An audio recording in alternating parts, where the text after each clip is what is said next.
has been appropriately posted. This is a meeting in the public, not a meeting of the public. As our guest, you are welcome to observe and listen. These proceedings are being video and audio recorded and will become part of Judson's permanent legal record. In order that the tape adequately reflects these proceedings, please silence your mobile devices and refrain from talking while others are speaking. Since it is legally mandated that these proceedings are recorded accurately, I may have to ask for order periodically should I notice that disruptions are interfering with our recording capabilities. Once again, I extend to each of you a sincere welcome from the entire school board. Thank you for your interest in Judson ISD. We have established a quorum, and I will call roll. Mr. Diaz? Mrs. Rodriguez? Present. Mrs. Perez? Present. Mrs. King? Present. Ms. Pichelle? Present. Thank you. Would you please stand for the invocation and remain standing for the presentation of colors and the pledges?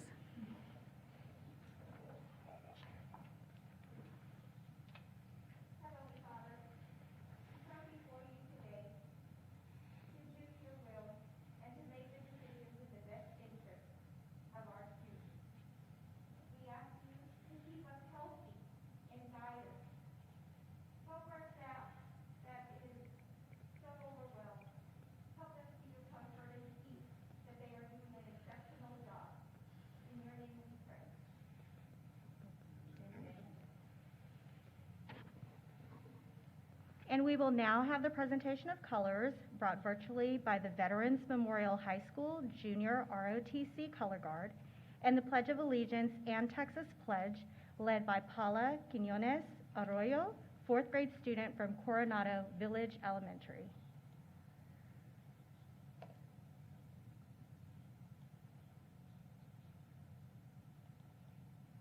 Forward, march!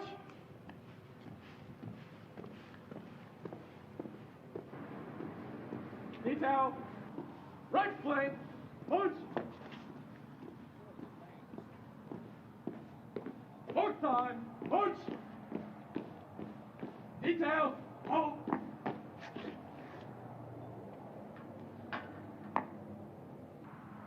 Freezing, arms!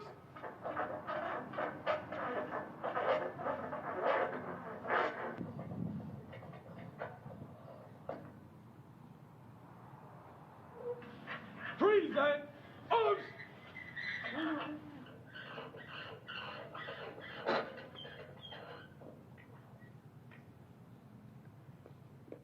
Hi, my name is Paula Quiñones. I'm in 4th grade at Coronado Village. Hola, me llamo Paula Quiñones. Estoy en 4º grado en Coronado Village. I pledge allegiance to the flag of the United States of America and to the republic for which it stands, one nation, under God, indivisible, with liberty and justice for all. Prometo lealtad a la bandera de los Estados Unidos de América y a la república que representa una nación ante Dios, indivisible, con libertad y justicia para todos. Honor the Texas flag. I pledge allegiance to be Texas, one state under God, one and indivisible. Honra a la bandera de Texas. Te juro lealtad a ti, Texas, un estado ante Dios, único e indivisible.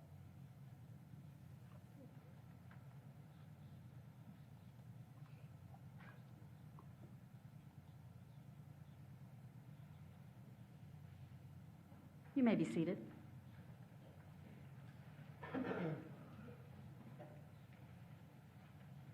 Next on our agenda is recognitions. Dr. Ball?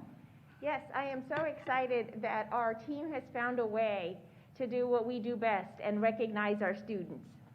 So though our times are different, we can still find ways to recognize our students. So this will be the first evening that we recognize our students virtually. So I'm going to turn it over to Dr. Taganoff. Our first recognition comes from Wagner High School. In June, the University Interscholastic League presented the 2020 Wagner High School boys basketball team with a virtual awards presentation.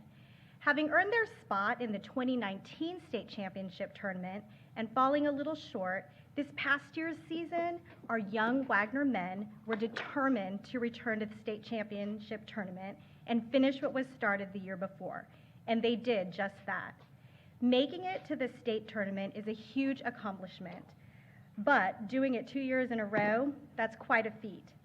After working hard to prepare for their first game in the tournament, and getting on the bus to go to the Alamo Dome, they were informed that unfortunately the state tournament had been canceled due to the coronavirus concerns. Every practice and every game was centered on winning that elusive state championship. Although the boys, coaches, parents, school, and fans were devastated, everyone of the Judson ISD community is proud of the work, commitment, and the heart these young men showed throughout the past season. Coach Clark and Coach Smith are thankful for the recognition and are determined, along with the returning players, to finish this championship run during the 2021 school year. Here's a video taken during that awards ceremony. Congratulations, Wagner Thunderbirds.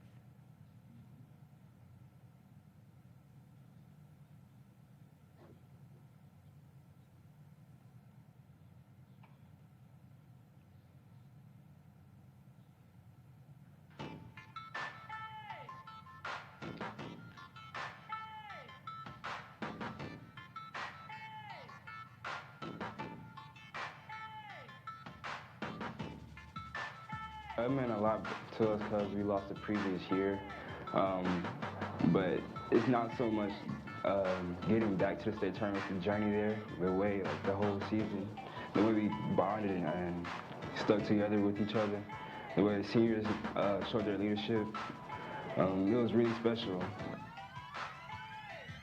Well, it means a lot because, the city of San Antonio hadn't had a state championship in almost 20 years at the UIL level, especially when you're talking about power basketball at 5A and 6A level.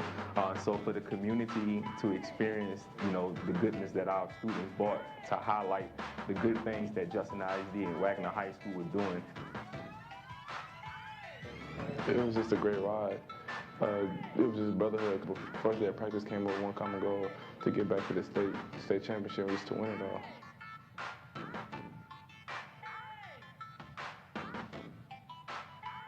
It's a great feeling. Anytime you can win the region, which, it's tough to win the regional championship, and when you do that, that means that, you're kind of sort of one of the top 4 teams in the state. I mean, it's a great feeling. Hard, be dedicated to the program, love each other, as we as a coaching staff love them, and just, try to get back to the state tournament. It's hard to do it. We've done it 3 times in the last 4 years, and we'd like to go and get another chance to win it.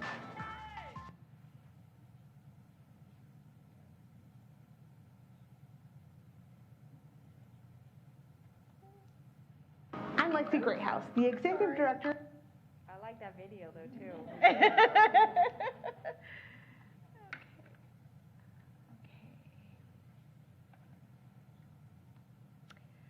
Our next recognition is a National Merit Scholarship semifinalist. Semifinalists are the highest scoring program entrants in each state and represent the top 0.5% of the state's senior students. We are proud to introduce Ian Fernandez as a National Merit semifinalist.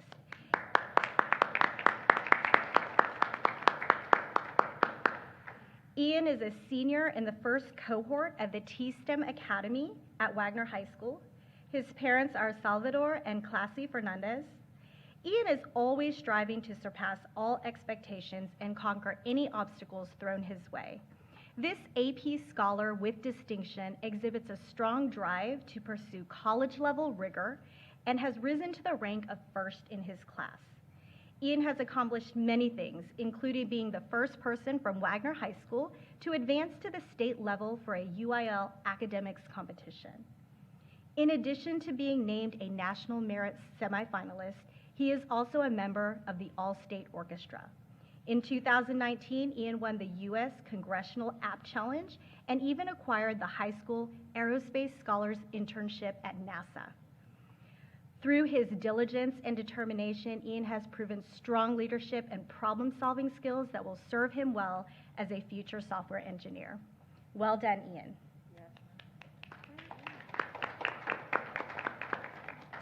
Our next recognition comes from Judson High School. Our Judson High School theater program has a reputation for success, and it is no different this year. The Judson High School Theater Arts team broke their own personal record on Saturday at the Wiley North Lamar Texas Forensics National Qualifier in Northeast Texas. The team of 25 students took home 56 of the 72 individual medals and 308 sweepstake points, overtaking the second place team by 131 points.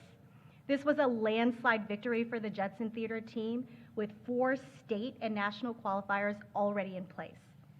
The team is excited to be representing Judson throughout the state and the nation this season, and Judson ISD is full of pride for all of the work this team has done. And our final recognition of the night highlights both a student and a teacher. On October 10th, the Museum San Antonio started hosting a traveling exhibit called Beautiful Minds, Dyslexia, and the Creative Advantage. Dyslexia affects as much as 20% of the world's population and often goes undiagnosed. Although dyslexia is labeled as a learning disability, it can also be seen as a different way of thinking. It changes the way millions of people read and process information. This exhibit tells the success stories of those who think and have thought outside the box when faced with the challenges of dyslexia. It is with much honor to announce that one of our very own Judson ISD students, Courtney Jackson from Judson Learning Academy, and one of our very own dyslexia therapists, Miss Janet Hudson from Salinas Elementary, are showcasing their success in this fall exhibit. Their success stories will travel with this exhibit to 47 other states and hopefully impact the lives of others the way they have positively impacted the district every day. And that's all for our recognitions tonight.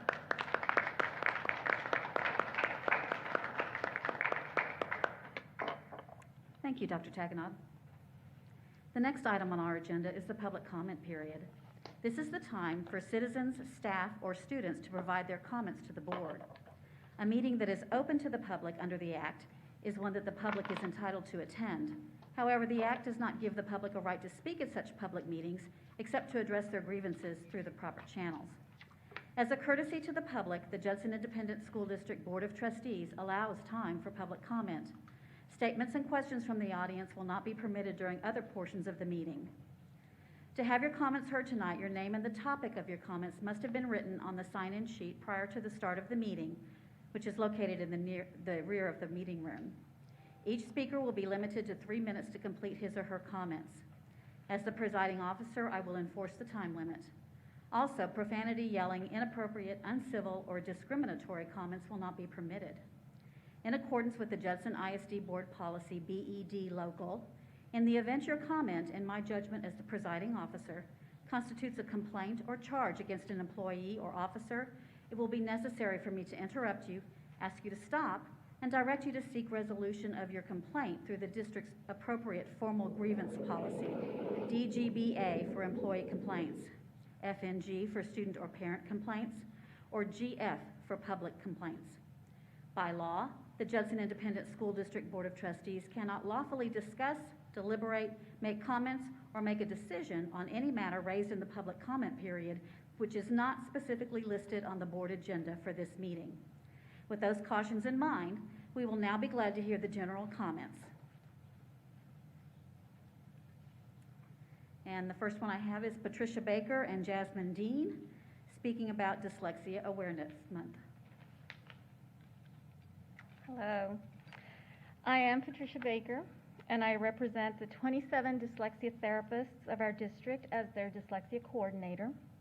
And I'm wearing red today in solidarity with the International Go Red for Dyslexia movement promoted by the International Dyslexia Association. In honor of Dyslexia Awareness Month, we in the program want to give you a book called The Alphabet War, a story about dyslexia. It's about a little boy who struggles to learn how to read. He perseveres, and with the help of his parents and his school community, he learns not only how to read, but also how to believe in himself. It's what we want for all of our students in our program at Judson. I hope you enjoy the book. I hope it gives you a meaningful glimpse into the world of one particular little boy with dyslexia, and perhaps generalize it to the many boys and girls with dyslexia here at Judson. We thank you for all that you do and for supporting our program. I'm joined by Jasmine Dean, the Executive Director of Celebrate Dyslexia. She and her team at Celebrate Dyslexia were instrumental in creating the exhibit at the museum, Beautiful Minds, Dyslexia, and the Creative Advantage. Happy Dyslexia Awareness Month to all of you. It is an honor to be invited to be here with you tonight. Congratulations on being the first school district in Region 20 that supports your dyslexic students by having a therapist on every campus. Often in the dyslexia world, conversations are long and full of grief, confusion, and pain with all stakeholders, parents, students, and teachers. I heard a parent tell me how one of your own, Miss Hudson, was her lifeline. I heard one of your seniors tell me her self-concept was cemented when her teacher, who she admired, told her they had something invisible in common, dyslexia. She told her that it would be okay. She didn't stop with that hope alone. She gave her the tools to read that would make it okay. This is extraordinary. This is world-changing. The spark that is fanned to become a flame is all too often snuffed out in dyslexic children as they cross the threshold of the school building every day, facing their greatest vulnerabilities in public. What is offered here should be the norm for every student on every campus, but we all know that it is not, especially for the dyslexic child. As you continue on the pursuit of identifying the 1 in 5 dyslexic children that cross your thresholds every day, you are continuing your tradition of excellence in providing access to the very education they need in order to make their dreams come true and to find their purpose in life. Thank you for being the example for the rest of Region 20 that is not just crucial, but achievable.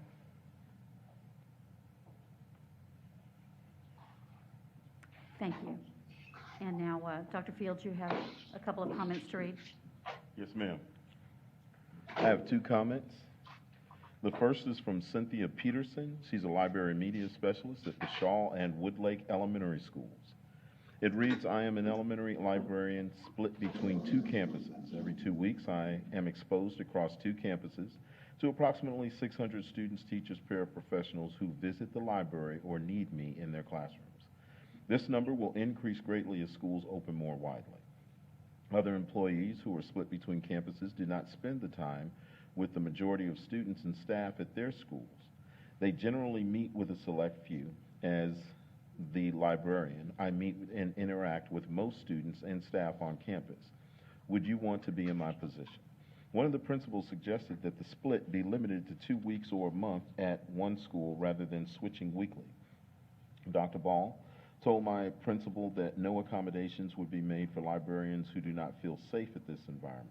One librarian's already resigned due to safety issues. These are extraordinary times. The pandemic's not over. Anyone can get COVID at any time. But exposure to large groups of people makes it much more likely. I implore you as a school board to make the decision to have a certified librarian at each elementary or allow accommodations as necessary at each school. I don't want the lives of anyone at the 2 campuses I serve, my life, or the lives of my family members to be at risk. I don't want librarians in Judson ISD to be compared to nursing home workers who are infected, many by working at multiple facilities.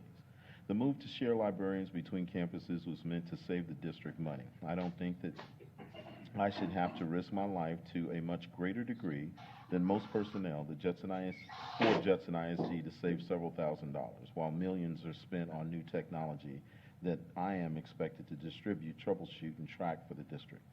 Rethink where you are spending money and impact of your decisions on the staff. Hire more certified librarians or allow accommodations at each school so I can feel safe in keeping my job and attending each school year.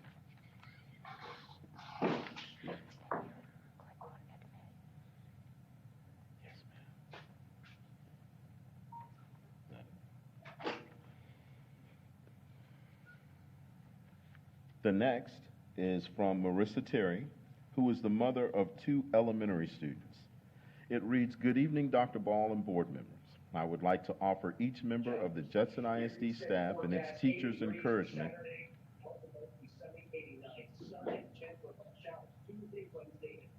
How do you mute?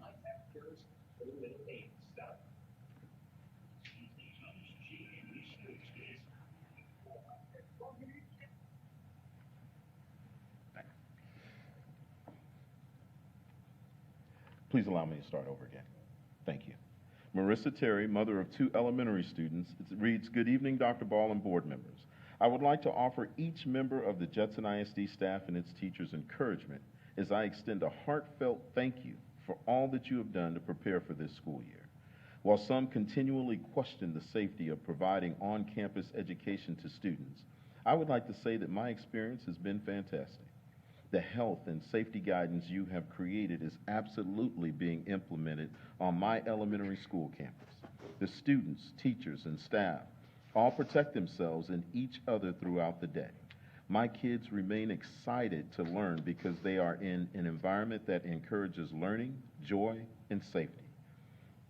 Providing educational safety nets and service in person has been such a blessing for my sons, both of whom receive services through Judson ISD.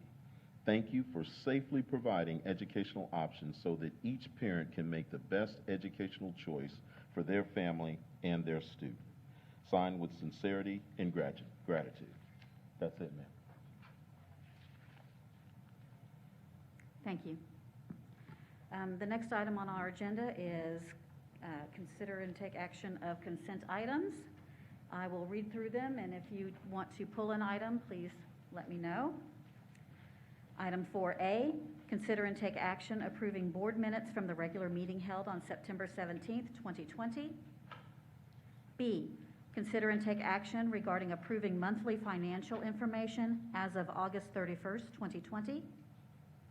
C, consider and take action regarding expenditure equal to or greater than $50,000. D, consider and take action regarding approving budget transfers across expenditure function categories. E, consider and take action regarding approving the ranking of the engineering firms for services related to the material testing phase of the construction at Spring Meadows Elementary School.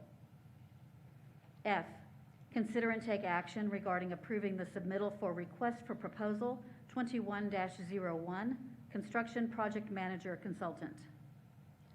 G, consider and take action regarding approving the ranking of the submittals for request for competitive sealed proposal 21-02, Spring Meadows Elementary School modernization and improvements. H, consider and take action regarding approval of the submittals for request for proposal 21-03, special education, instructional and related services. I, consider and take action regarding approving the submittals for request for proposal 21-04, deaf interpreter services. J, consider and take action regarding approving the board self-evaluation instrument for the 2020-2021 school year.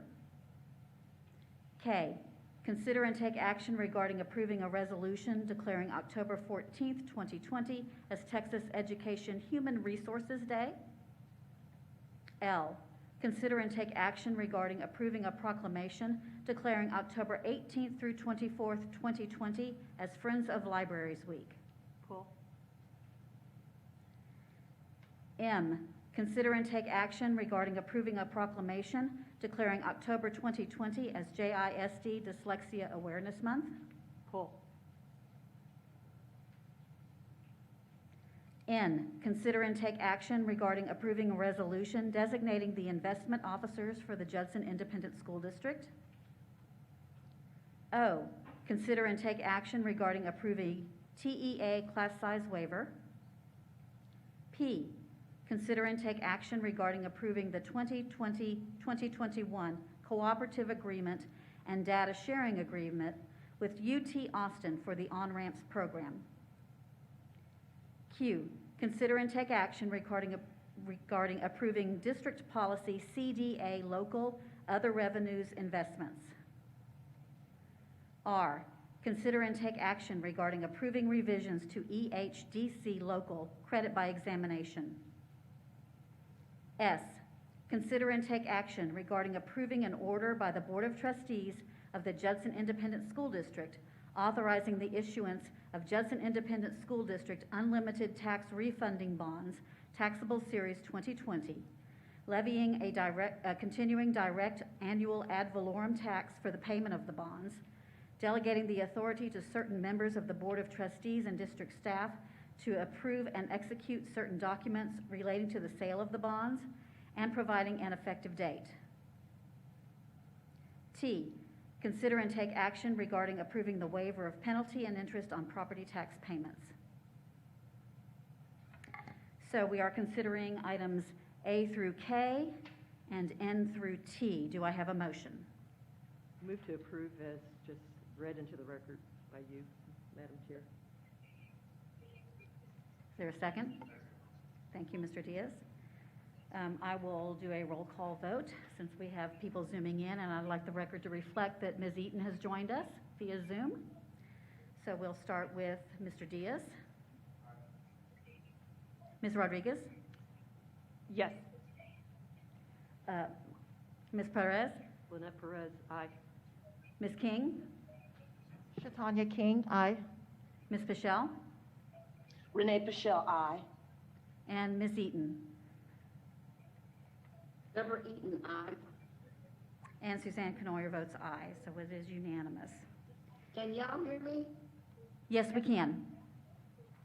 Thank you, ma'am. Our next item is discussion, consideration of action items. Item, oh, I'm so sorry, the two that we pulled. Excuse me, beg your pardon. So let's go back to item 4L, consider and take action regarding approving a proclamation declaring October 18th through 24th, 2020 as Friends of Libraries Week. Ms. Perez.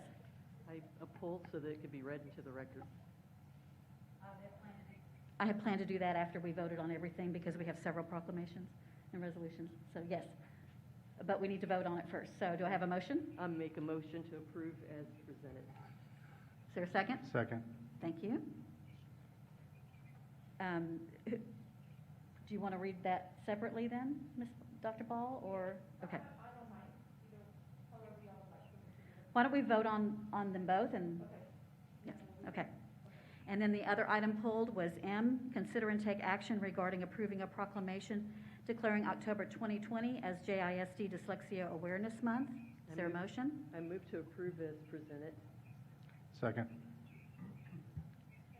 Yes, we didn't vote on the last one, did we? on L. I'm sorry. I'm new to this. All right. We need to go back and vote on L. So let me take care of that. Ms. King? Shatanya King, aye. Ms. Perez? Lynette Perez, aye. Ms. Rodriguez? Jennifer Rodriguez, aye. Mr. Diaz? Rafael Diaz, aye. Ms. Pichelle? Renee Pichelle, aye. Ms. Eaton? You were muted, Ms. Eaton. Sorry about that. Deborah Eaton, aye. Suzanne Canoyer, aye. So that one passes. And now we're to vote on, we have a motion and a second for M, so we're going to vote on M, Dyslexia Awareness Month. Ms. King? Shatanya King, aye. Ms. Perez? Lynette Perez, aye. Ms. Rodriguez? Jennifer Rodriguez, aye. Mr. Diaz? Rafael Diaz, aye. Ms. Pichelle? Renee Pichelle, aye. Ms. Eaton? Before I vote, I question, you said it was pulled, right? It was pulled just so that we could have it read. So we're voting on it now and then we'll read it. Okay, I was waiting on some discussion. Okay, never mind, we need to read it. Got it. Aye. And Suzanne Sorry. Canoyer, aye. So if we will have those proclamations read. And though we did not pull the one for K, would y'all be okay if I read that one also? Yes, please, any resolution or proclamation should be read. Okay, I will go ahead and, the first one I have is the National Friends of Libraries Week proclamation. Whereas Friends of Judson ISD Libraries raise money that enables our libraries to move from good to great, providing additional resources to support special collections, additional programming, and special events throughout the year. Whereas the work of the Friends highlights on an ongoing basis the fact that our library is the center of learning and intellectual growth on campus, connecting students with the thoughts, ideas, and intellectual contributions of others from ages past to the present. Whereas the Friends understand the critical importance of a well-funded library and work to articulate the importance to ensure that our library gets the resources it needs to provide a wide variety of services, including access to print and electronic materials, along with expert assistance in research and readers advisory. Whereas the very gift of the Friends, time and commitment to the library, set an example for all in how volunteerism leads to positive civic engagement and the overall betterment of campus life. Now therefore be it resolved that Judson Independent School District Board of Trustees do hereby proclaim October the 18th through the 24th as Friends of Library Week at all Judson ISD libraries throughout our district, and urges everyone on campus to join and support the Friends of Library and thank them for all that they do to enrich our library and therefore enhance academic achievement.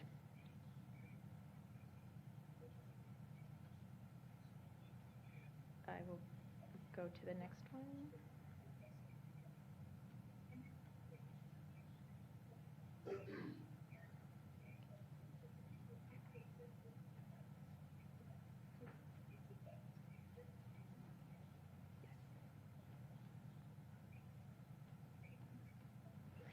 Texas Education Human Resources Day Resolution, Judson Independent School District Board of Trustees. Whereas the Human Resource Division is instrumental in recruiting, selecting, resourcing, and retaining quality staff in support of providing an excellent education for all students. And whereas the Human Resources plays a key role in fostering satisfaction and loyalty among employees, by allowing for professional growth and development and keeping employees informed about policies, working conditions, compensation, and benefits. Whereas Human Resources monitors and manages current and future workforce trends, organizational, cultural, legal, and legislative trends, and ethical and social responsibility. Whereas Human Resources is an important part of district leadership and is vital to the overall productivity and efficiency of the district's workforce. Whereas Human Resources is a valued and respected department that sustains the district's most important asset, its people. Therefore, the Board of Trustees of Judson Independent School District does hereby resolve that October 14th, 2020 was observed as the Texas Education Human Resources Day throughout the district. The board also encourages students, staff, and parents to express their appreciation to human resources team leaders for their dedication and their commitment to Judson ISD employees and students.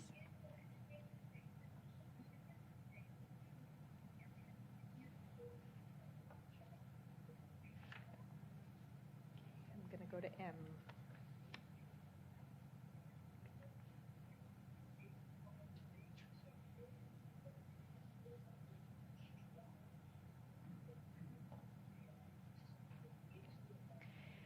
Judson Independent School District Board of Trustees joins the International Dyslexia Association in recognizing October as Dyslexia Awareness Month worldwide.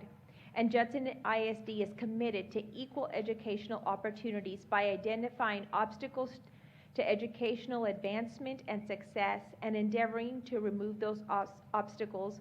And literacy is a critical skill needed for educational success, and research shows students who read on grade level by third grade vastly outperform their peers who do not throughout their educational careers. and dyslexia affects all segments of society, regardless of race, income, emotional background, or ability. Research conducted by the National Institute of Health indicated that up to 1 in 5 individuals may struggle with dyslexia and related learning disabilities. And dyslexia is a specific learning disability that is neurological in origin, characterized by difficulties with accurate or fluent word recognition and by poor spelling and decoding abilities. And secondary consequences may include problems reading comprehension and reduced reading experience that can impede growth of vocabulary and background knowledge. And those affected must overcome challenges in schoolwork and personal growth. This learning difference can be made easier to overcome through early identification and appropriate educational programming. Judson ISD encourages our families to join in supporting individuals and families affected by dyslexia and to recognize our Judson dyslexia therapists for their ongoing efforts to provide vital support and resources for our students with dyslexia to attain proficient literacy skills and achieving lifelong success.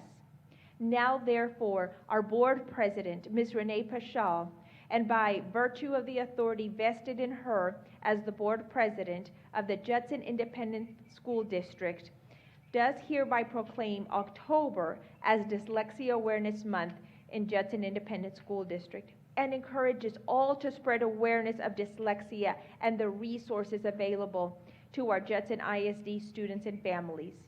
In testimony whereof, she has unherden to set her hand caused to affix the Great Seal of the Judson Independent School District on October the 15th, 2020. Thank you, Dr. Ball. Item 5, discussion and consideration of action items. A, consider and take possible action regarding approval of the personnel report and updates including new hires, resignations, and administrative appointments. That will be voted on after our closed session as item 8B.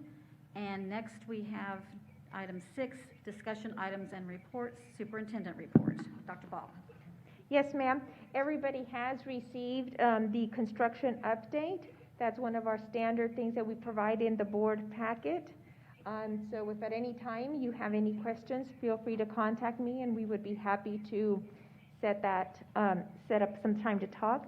In addition, probably sometime before the Thanksgiving holidays, we'll be setting up another tour for our board members, and we will be doing that in the evening, so more individuals could join us.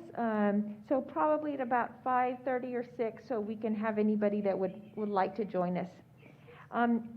So that is what I have for the construction update. Does anybody have a question? No? All right. 6A, the Equal Employment Opportunity EEOC report. Dr. Ball? Yes, ma'am. So what we have is Mr. Marco Garcia, the Assistant Superintendent for Human Resources. This is something that he follows this data very closely. This information is public information that was shared when the board agenda was posted. He would like to share some of the highlights of this information.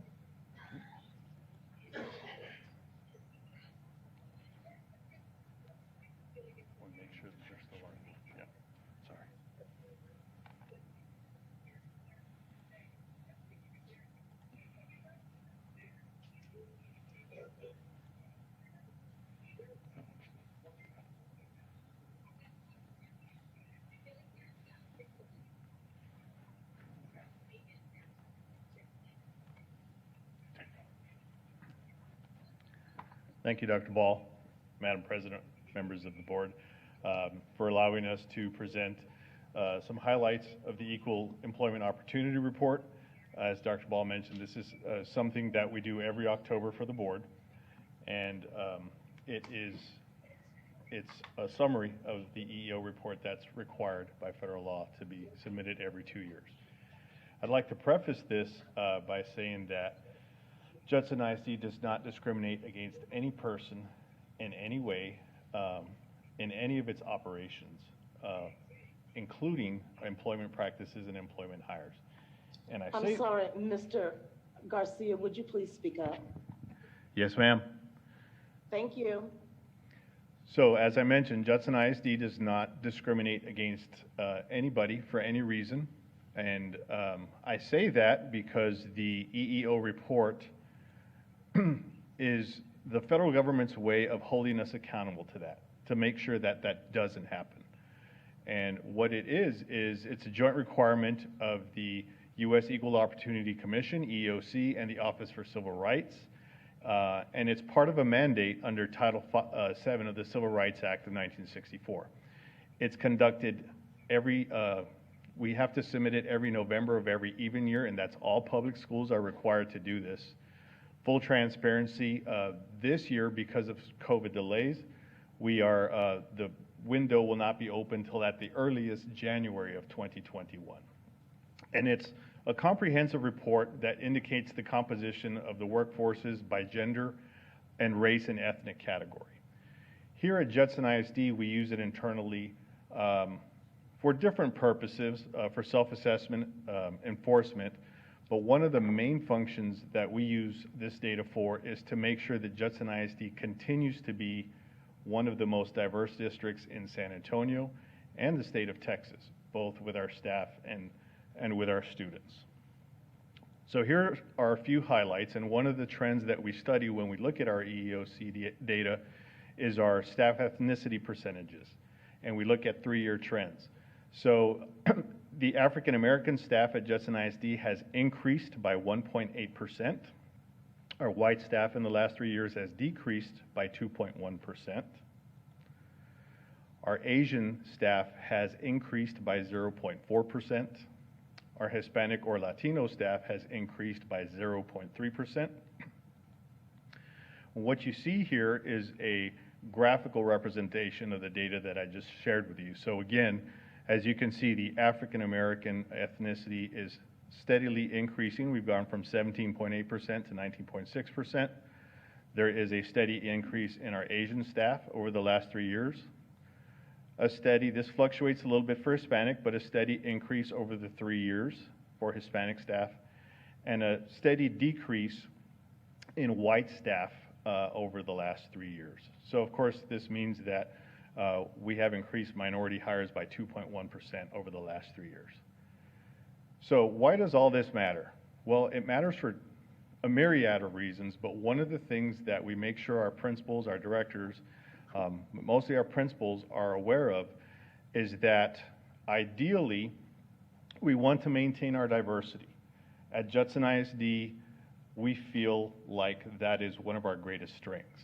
And it's important that we have that, because when you have diversity of staff, when you have diversity of students, then you're able to have different viewpoints, you're able to understand different cultures, but it's also important that students can identify with somebody who's teaching them. Not only that, they need to be able to understand people who are a little different from them and understand that there are different cultures, different perspectives. So we are mindful of the fact that it's important that student ethnicity should be similar to the staff ethnicity. And that's the graph that you see here. As you can see, the African American, the student ethnicities is shown in blue, and the staff ethnicity is shown in red. So you see that they're pretty similar with African American. 21.5% of our students are African American. 19.6% of our staff is African American. 1.8% of our students are Asian. 1.4% of our staff is Asian. 58.4% of our students are Hispanic or Latino, and 42.7% of our staff are, and 13.9% of our students are white, and 36.3% of our staff is white. Now you may see a little gap here between the Hispanic and the white students, and a big reason for that is our student demographics have changed at a more rapid pace than our staff demographics. And that's because we have very little turnover. We have little turnover, so the staff changes are going to be incremental in smaller amounts, whereas demographic changes over the last 10 or 15 years have happened pretty rapidly. But again, when we look at our hires and we ask our principals to look at applicants for positions like teachers, instructional aides, we ask them to look at the whole employee and find the best person for the job who is the best fit for their campus. And so part of that is understanding their background, experience, ethnicity, where they come from, and making sure that they take their student demographics into account when they look at candidates, because it's important to maintain that diversity. So those are the highlights for the EEO5 report that we'll be submitting this year. I'd be happy to answer any questions if I'm able to at this time. Are there any questions for Mr. Garcia? Yes, I do. Not necessarily a question, but a comment.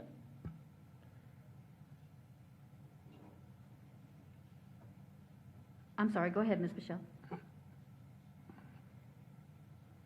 Do I have the floor? Yes. I noticed, thank you very much, Mr. Garcia, for your comprehensive report. Dr. Ball, I noticed a few, what I thought were major oversights in the report that I read. First of all, I'd like for you to look at the chart that has the breakdown, school by school and departments. Yes, ma'am. What I saw, would you please take a look at superintendent of schools and school board? It looks like those are inaccurate, and so I would like an explanation. It says that the superintendent of schools is, well, it doesn't explain. So would you please? Yes. Yes, ma'am, I can look at that. That and also the school board. It looks like an inaccurate calculation. I do see what you mean, ma'am. I will definitely look at this and address it. Also, I just wanted to make note that Coronado Village and Wortham Oaks, they don't seem to have as equitable disbursement of staff versus students. And the last observation that I would like to make is our Asian community. I think that because we are a diverse district, that we should be looking at all of our different ethnicities and doing what we can to recruit in our Asian population. Yes, ma'am.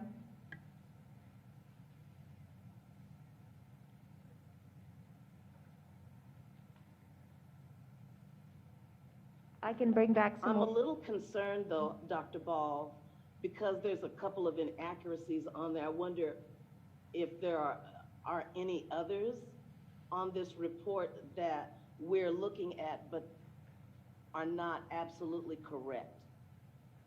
So I'm just asking that you take a fine-tooth comb through that. And if there's anything to change, would you please have those changes made and send us an accurate report, please? Yes, ma'am. Or put it in the Friday notes? Yes, ma'am. I probably will not be able to have that by tomorrow's Friday notes because I want to be very thorough and look at some things. Okay, and that's just fine. As soon as you're able to work out all those little kinks, and then we can get an updated. Mr. Garcia has some more comments that he wants to make and address some of those. Yes, Ms. Michelle and Dr. Ball. What you see there are the employees that, it doesn't necessarily refer to the board members, it's the employees that work for, that are classified I'm under the sorry, school board. I can't hear him. I'm sorry, ma'am. What you see there is not the ethnicities of the board members necessarily, it's the employees that work under that department. Same for superintendent of schools. So it's not us? Correct. Since the board is not considered employees, this would be Why does it say Board of Trustees? Because there's an employee that is, works as part of the Board of Trustees. I think under he the- means me, right? I think I mean Oh, Ms. Holmes. Oh, Betty. Oh, thank you for clarifying, because then I was gonna say, I'm not understanding. Mr. it's Garcia. done by departments. So it's the department of the school board. And Betty is your department. So the Board of Trustees department Correct. is Betty Holmes, That is correct, ma'am. and she's white. Yes, ma'am.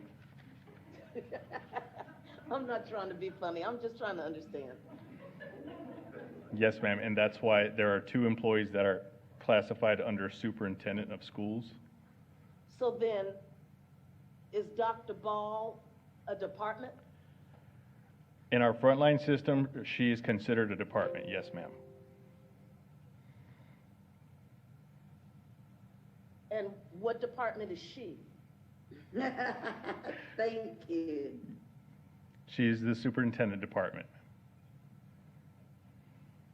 And there are 2 employees. So are you telling me that, Mr. Garcia, this information is accurate?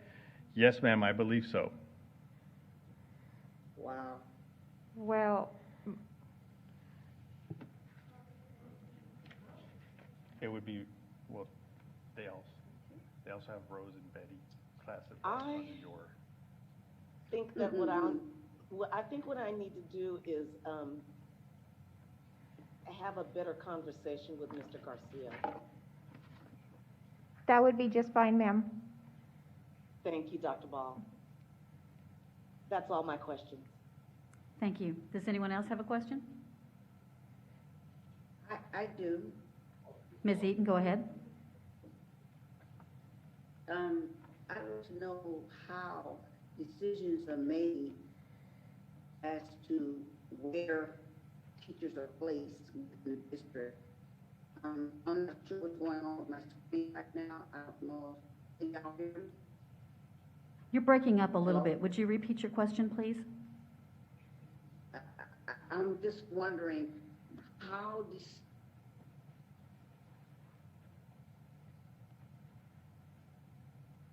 Are you there?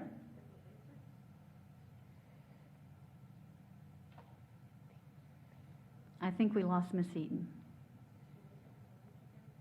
Ms. Eaton, if you can hear us. Oh, there she is. There you are. Okay, I can hear you.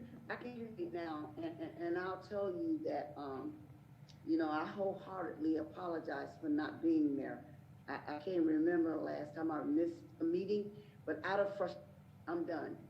I'll just listen for the rest of the meeting. Please feel free to speak up. And also, if you have a question that's not answered here, you can certainly contact Dr. Ball after the meeting, and I know that she'll answer. But it just was breaking up a little bit, and we couldn't understand your question. No, thank you. All right, anyone else? Okay, thank you so much, Mr. Garcia. Our next item is the Financial Integrity Rating System of Texas, the first presentation. Dr. Ball?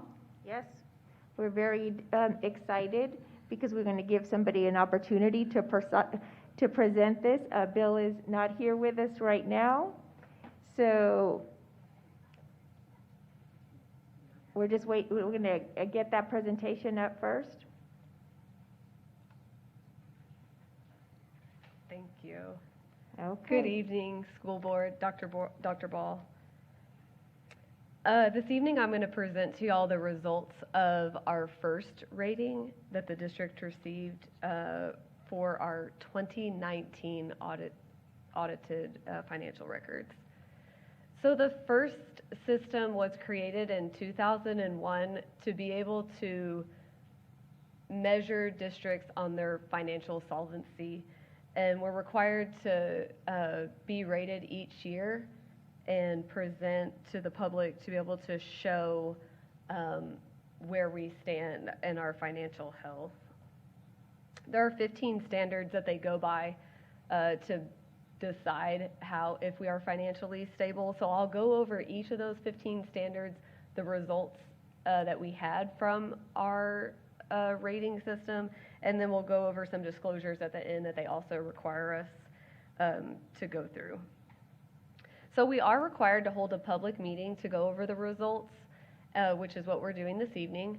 School districts can get a superior rating, above standard, meet standard, or substandard achievement.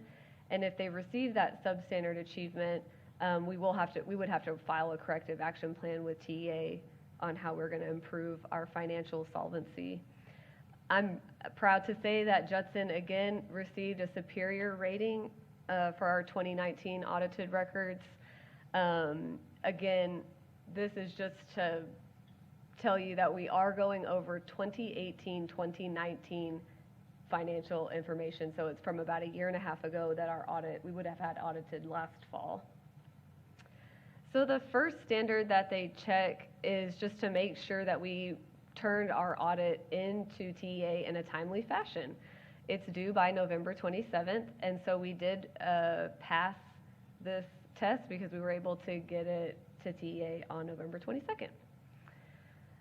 Our second test was if we have an unmodified opinion in our audit and our annual financial report, and we did. So we passed that. If we would have had a modified opinion, that would have been a requirement from our auditors to have a corrective action plan, and we did not receive that. And we're happy that we have not received that for many, many years.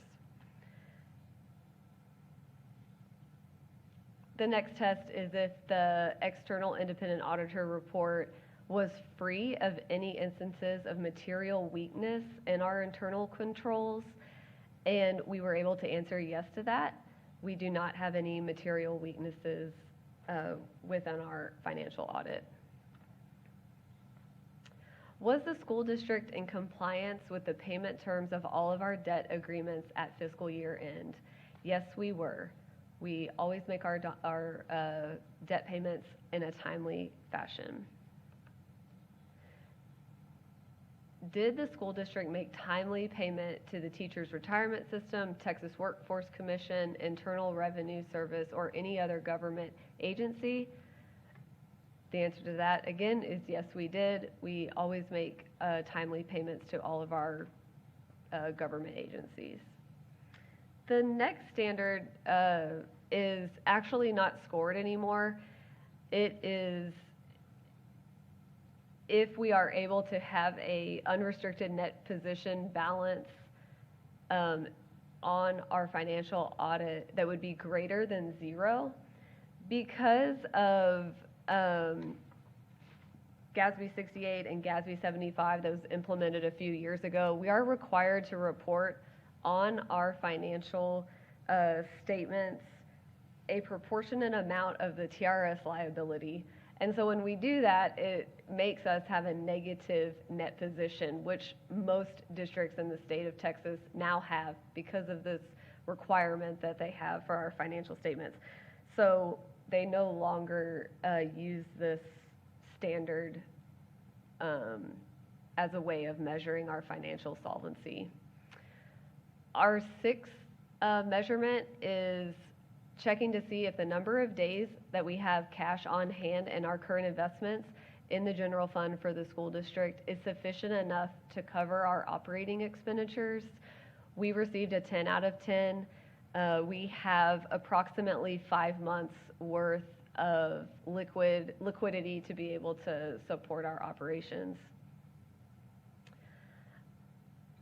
Number 7 is what is the measure of our current assets to current liabilities ratio for the school district? Is it sufficient to cover our short-term debt? We received 6 out of 10 points for this. We do have, with all of our bonds, we do have debt. And so we decreased a little bit last year just because our debt is remaining the same, but we are spending our bond investments on all of our construction projects that we're doing. So we still, this is still a good rating. We just have a lot of construction going on in the district. What was the ratio of our long-term debt liabilities to total asset for the school district? Was it sufficient to support our long-term solvency? And this is the same as last year, and it's also the same type of measurement as before, just as far as us having a large amount of bond issuance. The ninth measurement is, did the school district's general fund revenues equal or exceed expenditures? We have enough cash to exceed 175 days worth of operation. So we received 10 out of 10 on that score. Was the debt service coverage ratio sufficient to meet the required debt service? Yes, we received 10 out of 10. We could pay 1.8 times the amount of debt. We have a healthy fund balance in our debt service account. Was the school district's administrative cost ratio less than the threshold? We received 10 out of 10 on this score. We actually have a lower percentage than TA requires. So they require you to be 8.55% to 18.55% at the most, and we have a low administrative cost ratio at 5.8%. Did the school district not have a 15% decline in the student to staff ratio over 3 years?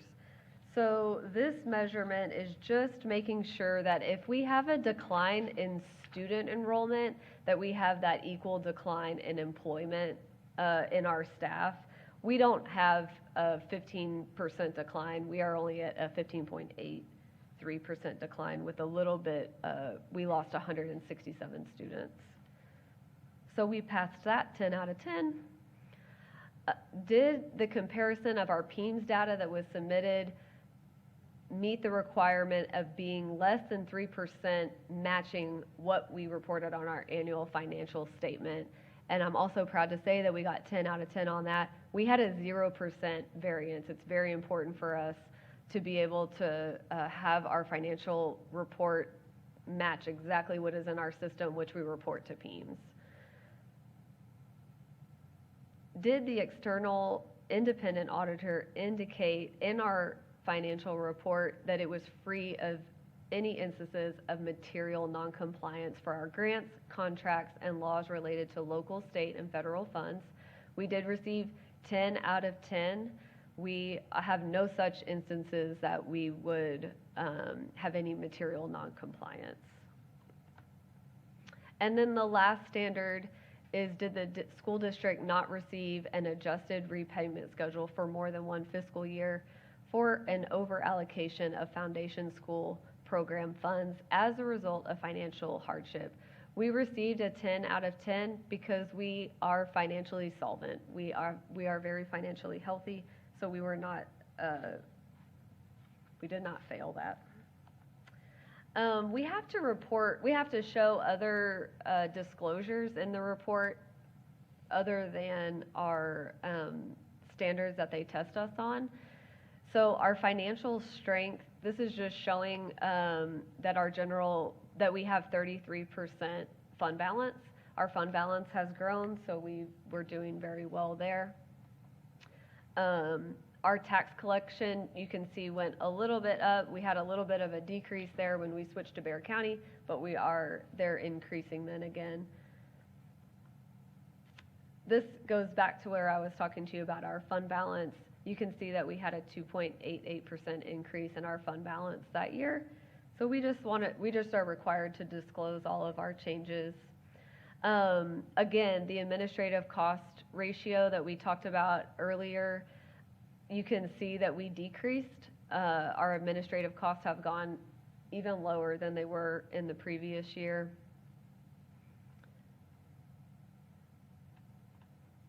Starting in 2007, we had to report our superintendent's employment contract, and so it is on our website, and this is the link that you can go to see it.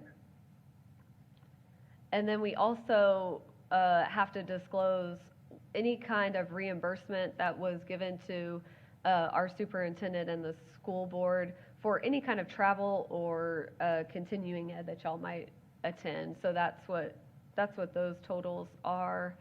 And we also report if we have received if the superintendent received any kind of outside compensation. There was none reported. If there are any gifts received by the executive officers or board members, none have been reported. And then if there were any business transactions between the school district and any board members for fiscal year 2020, again, none were reported.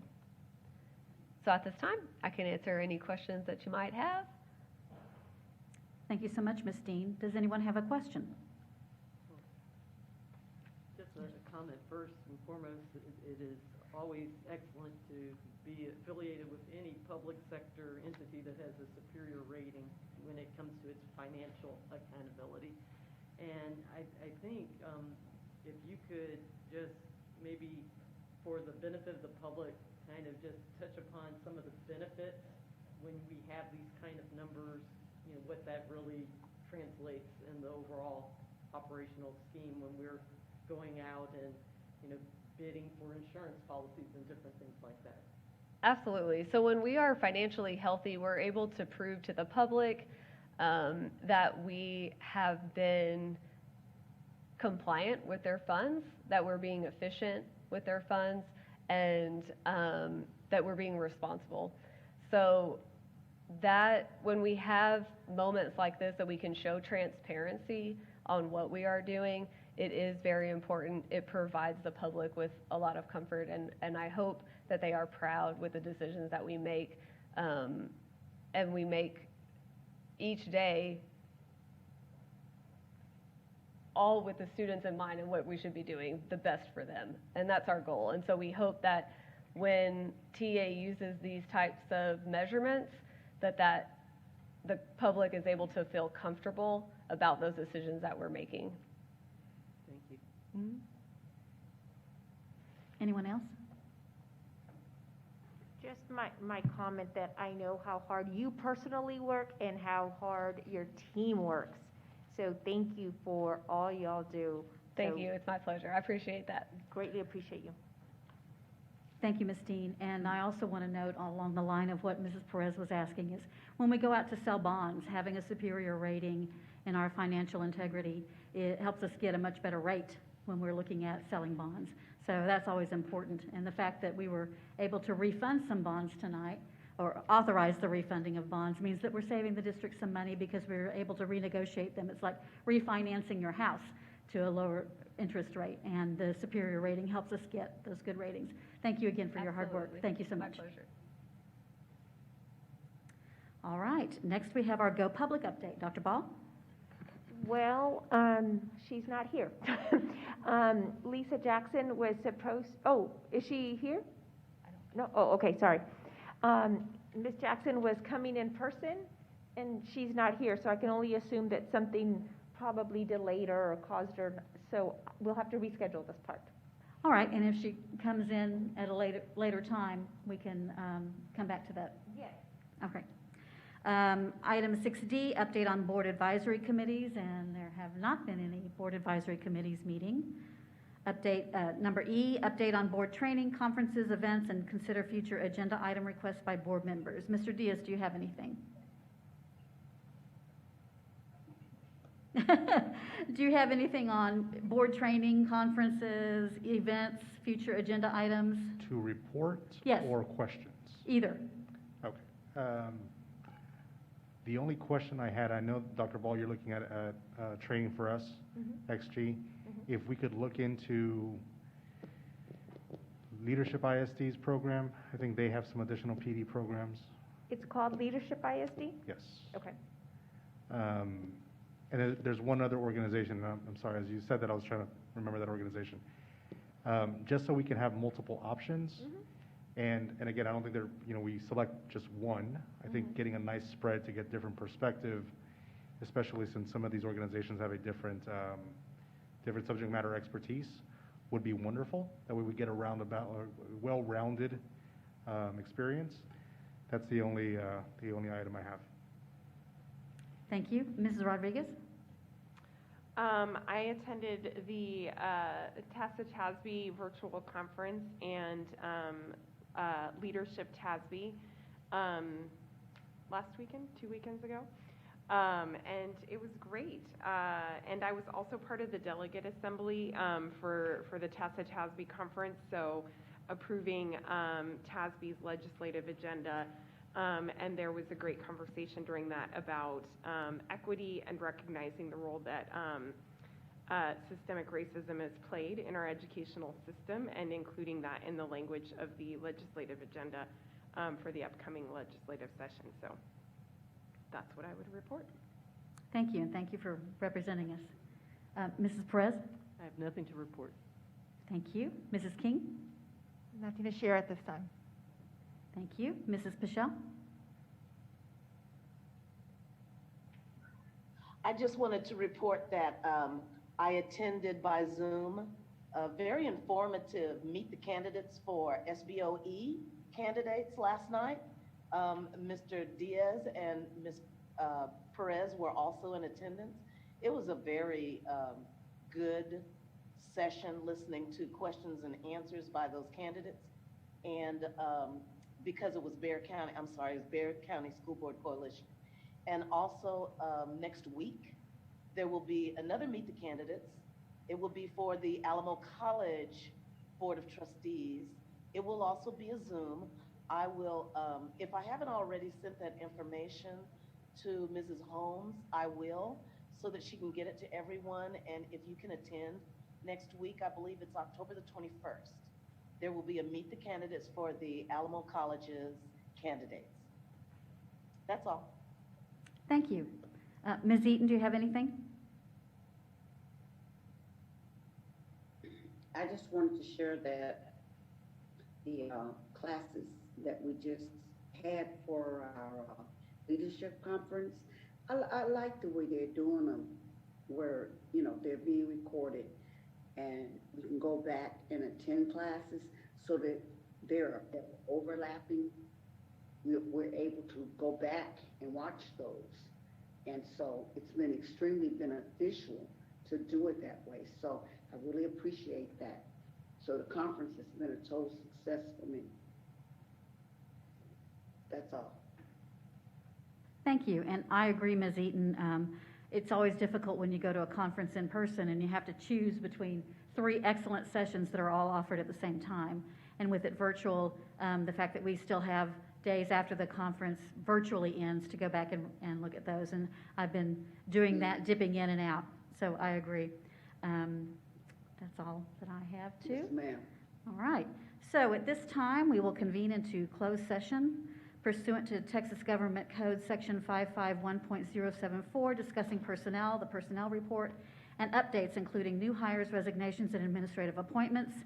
B, pursuant to Texas Government Code Section 551.072, deliberation regarding the purchase, exchange, lease, or value of real property, deliberation regarding real property. 7C, pursuant to Texas Government Code 551.074, consider and discuss the superintendent's evaluation instrument for the 2020-2021 school year. D, pursuant to Texas Government Code Section 551.071, attorney consultation regarding legal issues related to the settlement and release agreement of the prevailing wage claims of Isaac Sandoval, Raymond Gonzalez, and Robert Lopez with Wade & Sons Incorporated DBA Consolidated Service Company, a subcontractor on the Wortham Oaks Elementary School construction project. And E, pursuant to Texas Government Code Section 551.071, attorney consultation regarding legal issues related to possible acceptance of the Wortham Elementary School project and approval of the final payment to Satterfield and Ponticus Incorporated, the general contractor for the project. And the time is now 7:14, and we are entering closed session.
or do you know? He didn't post it. Oh.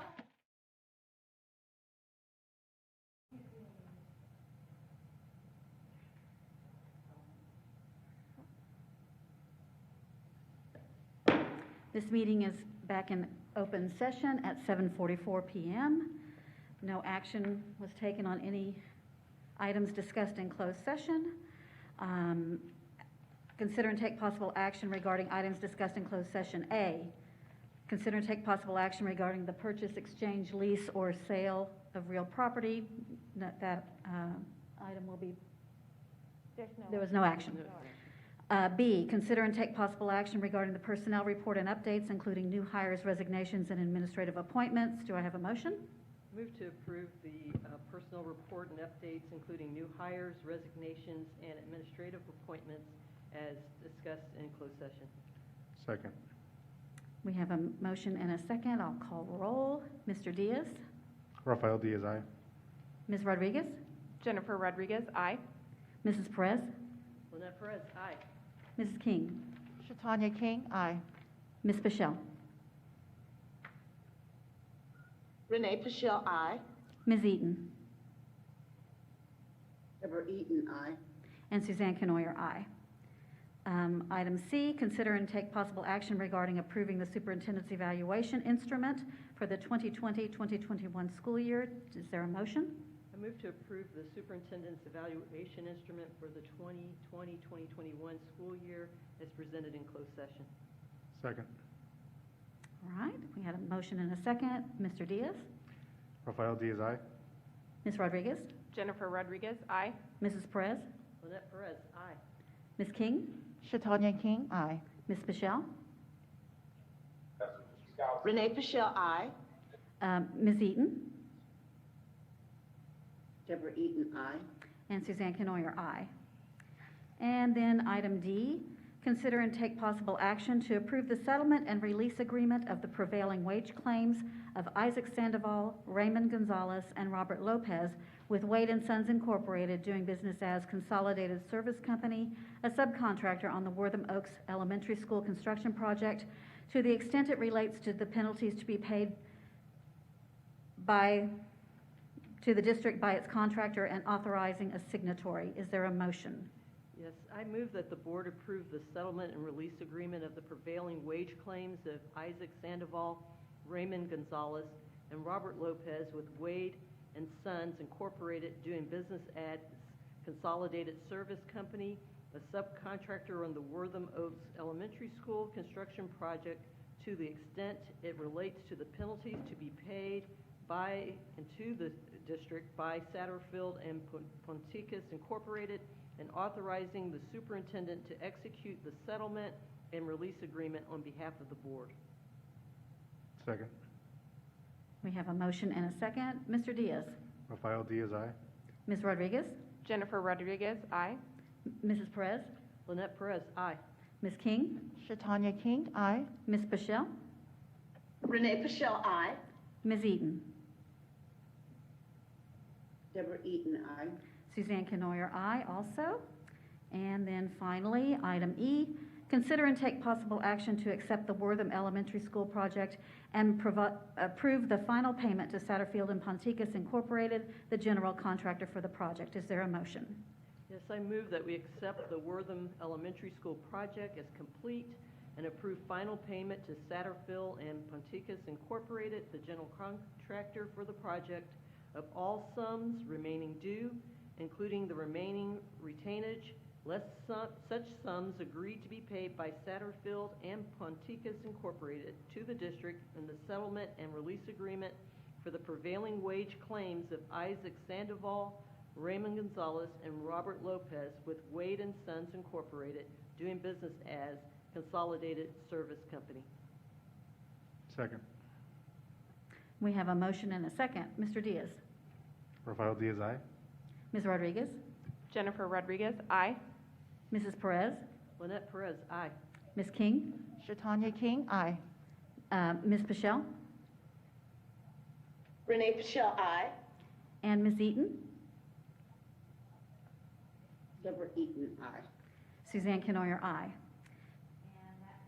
That concludes all our business this evening. We will adjourn at 7:49 p.m. Thank you.